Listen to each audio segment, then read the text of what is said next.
ஜெர்மனியில் உங்கள் நண்பன் கோபரா ஞானம் நாகரிக நங்கிற்கும் ஆடவருக்கும் ஏற்ற நவீன ரக புடவைகளை ஜெர்மனியில் நாள்தோறும் அறிமுகம் செய்யும் கோபரா ஞானம் ஸ்தாபனத்தில் தரமான ஆடை திணுசுகளை எப்பொழுதும் மலிவு விலைகளில் பெற்றுக் கொள்ளலாம் என்பதை மறந்து விடாதீர்கள். கோபரா ஞானம் டாட்மண்ட்.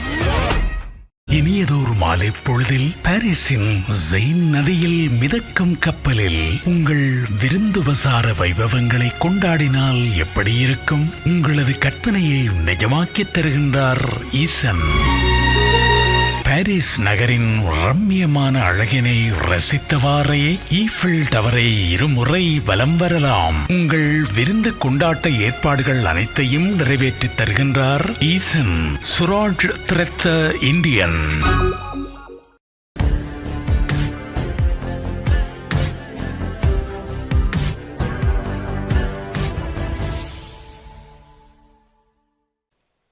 தமிழ் உறவுகளே வணக்கம். ஜெர்மனி செய்திகள். ஜெர்மனி நாட்டில் 29 லட்சம் பேர் தொழில் கல்வி கற்காத நிலையில் இருக்கிறார்கள் என புள்ளி விவரம் வெளியாகியுள்ளது. ஜெர்மனியில் 2.9 மில்லியன் பேர், அதாவது 29 லட்சம் பேர் விதமான தொழிற்கல்வியையும் கற்று முற்றுப்பெறாத நிலையில் உள்ளதாக புள்ளி விவரம் ஒன்று தெரிவிக்கின்றது. அதாவது OECD என்று சொல்லப்படுகின்ற அமைப்பு நாடுகளுடன் ஜெர்மனியை ஒப்பிடும்பொழுது இவ்வாறு தொழிற்கல்வியை முடிக்காதவருடைய எண்ணிக்கை மிகவும் அதிகமாக உள்ளதாக புள்ளி விவரங்கள் தெரிவிக்கின்றன. இதே வேளையில் OECD என்று சொல்லப்படுகின்ற இந்த அமைப்பு நாடுகளுடன் ஜெர்மனியை ஒப்பிடும் பொழுது பல்கலைக்கழக கல்வியை முடித்தவருடைய எண்ணிக்கையும் இந்த நாட்டுடன் ஒப்பிடும் பொழுது ஜெர்மனியில் குறைவாக உள்ளதாகவும் இந்த அமைப்பு தெரிவித்திருக்கின்றது. இந்த நிலை தொடர்ந்து நீடிக்குமானால் ஜெர்மனியில் ஏற்கனவே பயிற்றப்பட்ட தொழிலாளர்களுடைய பற்றாக்குறை நிலவுகின்ற நிலையில் மேலதிகமாக இவ்வாறு பயிற்றப்பட்ட தொழிலாளர்களை வெளிநாடுகளிலிருந்து ஜெர்மனிக்கு அழைக்க வேண்டிய கட்டாய தேவை ஏற்படலாம் என்றும் குறிப்பிடப்பட்டுள்ளது. இதே வேளையில் ஜெர்மன் அரசாங்கமானது இந்த விடயத்தில் கூடுதலான அக்கறைகளை செலுத்த வேண்டும் என்று சில அமைப்புகள் அரசாங்கத்திடம் சுட்டிக்காட்டியிருக்கின்றன.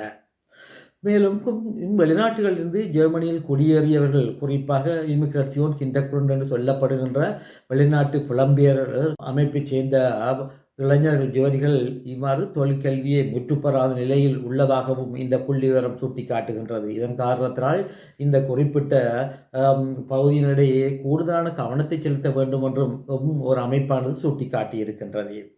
ஜெர்மனி நாட்டில் சமூக உதவி பெற்று வருகின்றவர்கள் வேலை செய்யுமாறு பணிக்கப்பட்டால் அவ்வாறு அவர்கள் வேலை செய்யாத இடத்து அவர்களது உதவித்தொகை துண்டிக்கப்படும் என அறிவிக்கப்பட்டுள்ளது. ஜெர்மனியில் பெகெல்ட் என்று சொல்லப்படுகின்ற சமூக உதவி பணமானது 1/1/2023 அமலுக்கு வந்திருந்தது. இதே வேளையில் ஜெர்மன் சமூக திணைக்களங்களினால் சமூக உதவி பணத்தை பெறுகின்ற ஒரு நபர் குறிப்பிட்ட வேலையொன்றுக்கு செல்லுமாறு வேண்டியிருந்தால் இவர் அந்த வேலைக்கு செல்லாதபடின் படிப்படியாக இவருக்கு வழங்குகின்ற பணத்தில் குறைப்புகளை ஏற்படுத்த முடியும். அதாவது பெகெல்ட் பெறுகின்ற ஒரு நபரானவர் குறிப்பிட்ட வேலைக்கு செல்ல என்று கூறும் பொழுது இவர் அந்த வேலைக்கு செல்லாது விட்டால் முதலில் 10% கொடுப்பனவுகள் குறைக்கப்படும். பின்னர் இது படிப்படியாக 20% தொடர்ந்து 30% குறைக்கப்படுகின்ற நிலை இருக்கின்றது. இதே வேளையில் ஜெர்மனியின் ஆளுங்கூட்டு கட்சியினுடைய பங்காளி கட்சியான FDP கட்சியானது தமது கட்சி கூட்டத்தில் முக்கிய ஒரு விடயத்தை நிறைவேற்றியிருக்கின்றது. எதிர்வரும் காலங்களில் இவ்வாறு சமூக உதவி திணைக்களமானது ஒரு சமூக உதவி பணத்தை பெறுகின்ற நபரை தான் கொடுக்கின்ற வேலைக்கு அவர் செல்லாது விட்டால் உடனடியாகவே அவருக்கு வழங்குகின்ற சமூக உதவி பணத்தில் 30% குறைக்க வேண்டும் என்றும் இந்த கட்சி கூட்டத்தில் தீர்மானங்கள் நிறைவேற்றப்பட்டுள்ளதாக தெரிவிக்கப்பட்டுள்ளது.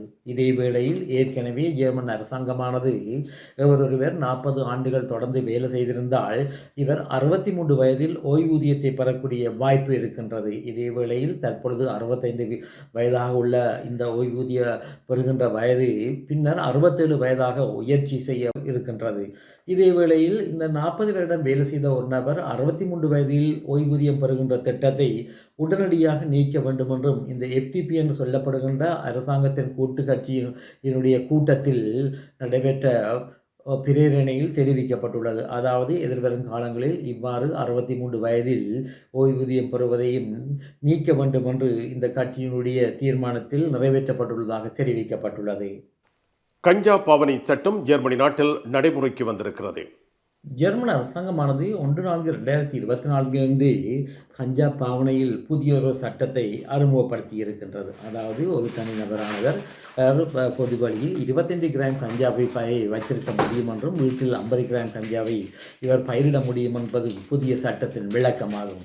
இதே வேளையில் இந்த அரசாங்கத்துடைய புதிய கஞ்சா பாவனை சட்டத்துக்கு எதிராக பல அமைப்புகள் தமது எதிர்ப்புகளை வெளியிட்டு வருகின்றன. இதே வேளையில் டொய்ச்சே பான் என்று சொல்லப்படுகின்ற ஜெர்மனியின் பிரதான தொடர்ந்து சேவை அமைப்பினர் கஞ்சா பான விடயத்தில் தாம் புதியதொரு நடைமுறையை தமது தொடர்ந்து நிலையத்தில் நடைமுறைக்கு கொண்டு வர உள்ளதாக தெரிவித்திருக்கின்றார்கள். அதாவது இந்த தொடர்ந்து நிலையங்களில் கஞ்சா பாவனை முற்றாக தடை செய்யப்படும் என்றும் இந்த புதிய நடைமுறையானது 1/6/2024 நடைமுறைக்கு வரும் என்றும் இந்த தொடர்ந்து அமைப்பானது தெரிவித்திருக்கின்றது. இதே வேளையில் இளைஞர் மற்றும் யுவதிகளுடைய பாதுகாப்பை கருத்தில் கொண்டு தாம் இவ்வகையான புதிய அணுகுமுறையை கையாளப் போவதாகவும் இந்த தொடர்ந்து சேவை அமைப்பினர் தெரிவித்திருக்கின்றார்கள். ஜெர்மனி டோட்முண்டில் ராஜமுத்திரை எஸ்கே சில்க்ஸ் பாரடைஸ் வர்த்தக பணியில் 22 ஆண்டுகளை நிறைவு செய்துள்ளது. இப்பொழுது தங்கள் அன்பு வாடிக்கையாளர்களை மகிழ்விக்க மாபெரும் மலிவு விற்பனையை நடத்துகின்றனர். சனிக்கிழமை தோறும் 1 எடுத்தால் 1 இலவசம். கல்யாண பட்டுப்புடவைகள் யாவும் மலிவு விலைகளில் எல்லோருக்கும் ஏற்ற புடவை திணிசுகளை எப்பொழுதும் நீங்கள் தெரிவு செய்ய SK silks Paradise, alter ஸ்ட்ராசா 33, Dortmund, Germany. Germany நாட்டில் வாகனம் ஒன்று மோதி ஒருவர் பலியாகியுள்ளார். ஜெர்மனியின் முன்செங்கல்பக் என்று சொல்லப்படுகின்ற நகரத்துள்ள பிரதான பஸ் தரிப்பு நிலையத்தில் வைத்து முறையே 19 மற்றும் 21 வயதுடைய 2 இளைஞர்கள் தமது வாகனத்தை கொண்டு 33 வயதுடைய நபர் ஒருவரை வேண்டுமென்றே அதிவேகமாக மோதி கொலை செய்துள்ளதாக தெரிவிக்கப்பட்டுள்ளது. அதாவது இந்த 19 மற்றும் 21 வயதுடைய இந்த 2 இளைஞர்கள் இவ்வாறு இந்த 33 வயது நபர் மீது வாகனத்தை வேகமான முறையில் ஓட்டி இவரை கொலை செய்துவிட்டு பின்னர் தப்பியோடியதாக தெரிவிக்கப்பட்டுள்ளது. இதேவேளையில் போலீசார் மேற்கொண்ட விசாரணையின் அடிப்படையில் பின்னர் இந்த 19 மற்றும் 21 வயதுடைய 2 இளைஞர்கள் ஒரு காட்டில் வைத்து கைது செய்யப்பட்டுள்ளதாக தெரிவிக்கப்பட்டுள்ளது. இதேவேளையில் இந்த 19 மற்றும் 21 வயதுடைய இளைஞர்கள் ஏன் தமது வாகனத்தை வேகமான முறையில் ஓட்டி இந்த 33 வயதுடைய நபரை கொலை செய்தார்கள் என்பதை பற்றிய விசாரணைகளை போலீசார் தொடர்ந்து மேற்கொண்டு வருவதாக தெரிவிக்கப்பட்டுள்ளது. ஜெர்மனி நாட்டில் தனியார் பஸ் சேவையாளர்களின் விபத்துக்கள் அதிகரித்து காணப்படுகின்றன. ஜெர்மனியில் அண்மை காலங்களாக தனியார் பஸ்களுடைய விபத்துக்கள் நடைபெறுகின்ற சம்பவங்கள் அதிகரித்து செல்லுகின்றன. இன்றைய தினம் ஜெர்மனியின் அதிவேக போக்குவரத்து பாதையான 45 என்று சொல்லப்படுகின்ற அதிவேக போக்குவரத்து பாதையில் ஃப்ரெண்டன்போக் என்ற இடத்திற்கும் ஒல்பி என்ற இடத்துக்கும் இடையில் மாணவர்களை ஏற்றி வந்த பஸ் ஆனது விபத்துக்குள்ளானதாக தெரிவிக்கப்பட்டுள்ளது. அதாவது இந்த பஸ்ஸில் மொத்தமாக 73 பேர் பிரயாணம் செய்ததாகவும் இதில் 67 மாணவர்களும் 5 ஆசிரியர்களும் மற்றும் இந்த பஸ் ஓட்டுநர்களும் இருந்ததாக தெரிவிக்கப்பட்டுள்ளது. இதே வேளையில் இந்த பஸ் பிரயாணம் செய்த பாடசாலை மாணவர்களில் பலர் படுகாயமடைந்ததாக தெரிவிக்கப்பட்டுள்ளது. இதே வேளையில் தற்பொழுது டோட்முண்ட் நகர போலீசார் இந்த பஸ் விபத்துக்கான காரணத்தை தொடர்ந்து ஆராய்ந்து வருவதாகவும் தெரிவிக்கப்பட்டுள்ளது. இனி உலக செய்திகள்.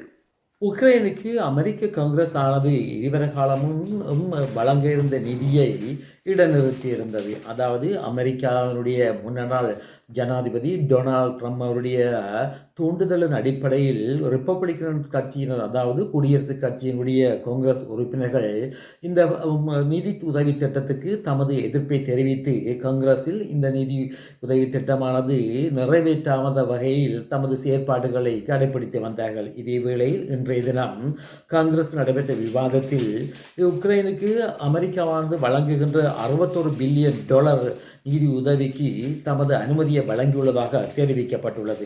311 பேர் இந்த புதிய நிதியுதவி திட்டத்திற்கு காங்கிரஸில் ஆதரவுகளை வழங்கியதாகவும் 112 பேர் இதற்கு எதிரான முறையில் வாக்களித்ததாகவும் தெரிவிக்கப்பட்டுள்ளது.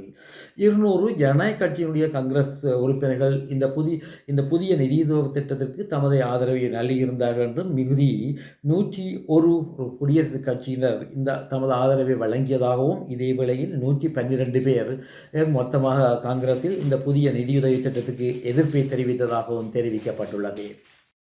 இலங்கையில் கடந்த சில ஆண்டுகளுக்கு முன்னர் நடைபெற்ற பொருளாதார சிக்கலை காரணத்தை காட்டி இலங்கையிலிருந்து வைத்தியர்கள் மற்றும் பல் வைத்தியர்கள் நாட்டை விட்டு வெளியேறி வெளிநாடுகளில் வைத்தியர்களாக கடமையாற்றி வருவது அதிகரித்து வருகின்றது. இதேவேளையில் இலங்கையில் அண்மை காலங்களில் மொத்தமாக 1800 பல் வைத்தியர்கள் இலங்கை விட்டு வெளியேறி வெளிநாடுகளுக்கு குடியேறி வெளிநாடுகளில் பல் வைத்தியர்களாக கடமையாற்றி வருவதாக இலங்கையினுடைய வைத்திய சங்கமானது தெரிவித்திருக்கின்றது. குறிப்பாக கடந்த ஆண்டு மட்டும் இவ்வாறு 300 விசேட வைத்தியர்கள் இலங்கையை விட்டு வெளியேறியதாக இந்த வைத்திய அமைப்பானது சுட்டிக்காட்டியிருக்கின்றது. இதன் காரணத்தினால் இலங்கை அரசாங்கமானது இந்த விடயத்தில் கூடுதலான நடவடிக்கைகளை மேற்கொள்ள வேண்டும் என்றும் இவ்வாறு நடவடிக்கைகளை மேற்கொள்வதன் மூலம் இவ்வைத்தியர்கள் இலங்கையில் தங்கியிருந்து வைத்திய சிகிச்சைகளை மேற்கொள்வதற்குரிய வாய்ப்புகளை ஏற்படுத்தி கொடுக்க வேண்டும் என்றும் இந்த அமைப்பு அரசாங்கத்திடம் வேண்டுதலை விடுத்திருக்கின்றது. இத்துடன் இந்த செய்திகள் முடிவடைந்தன. நன்றி. மிக்க நன்றி. வேலும் மயிலும் ராமகிருஷ்ணன் அவர்களே. மீண்டும் சந்திப்போம். வணக்கம். அதெல்லாம் இருக்கட்டுமாப்பா. வீட்டு டிடி பாக்ஸ் இருக்கோ? என்ன இல்லையோ? எனக்கு விசாக்கு முதல் டிடி பாக்ஸ் இருக்கும். சரி, ஓகே, பாய். நைட் எடுக்கிறேன். என்ன சரியா? இங்க என்னடா வாங்கி விற்கிறாராம். என்னப்பா இவ்வளவு காலம் டிடி பாக்ஸ் எல்லாம் இருந்திருக்கு? இல்ல, அவர் என்னன்னு சொன்னா ஃபுட் சிட்டி வச்சுக்கிறாரு தானே. இப்ப கொஞ்சம் பிஸியா இருப்பார். அவர் கிட்ட டிவியும் பாக்குறீங்கள. அப்ப இப்ப நான் போறேன் தானே, இப்ப வாங்கி விற்பேன். மறந்துடாதீங்க, நீங்களும் வீட்டுல டிடி பாக்ஸ் வாங்கி வைங்க. தமிழ் தொலைக்காட்சிகளின் நிகழ்ச்சிகளை தங்கள் இல்லங்களுக்கு எடுத்து வருவதில் முன்னணி வகிப்பது டிடி பாக்ஸ். நீங்கள் விரும்பும் தொலைக்காட்சி நிகழ்ச்சிகளை இலகுவாக பார்த்து மகிழ டிடி பாக்ஸ். விவரங்களுக்கு 0049 1630 00 78 00. ஜெர்மனியில் உங்கள் நண்பன் கோபரா ஞானம் நாகரிக நங்கிற்கும் ஆடவருக்கும் ஏற்ற நவீன ரக புடவைகளை ஜெர்மனியில் நாள்தோறும் அறிமுகம் செய்யும் கோபரா ஞானம் ஸ்தாபனத்தில் தரமான ஆடை திணுசுகளை எப்பொழுதும் மலிவு விலைகளில் பெற்றுக் கொள்ளலாம் என்பதை மறந்து விடாதீர்கள். கோபரா ஞானம் டாட்மண்ட்.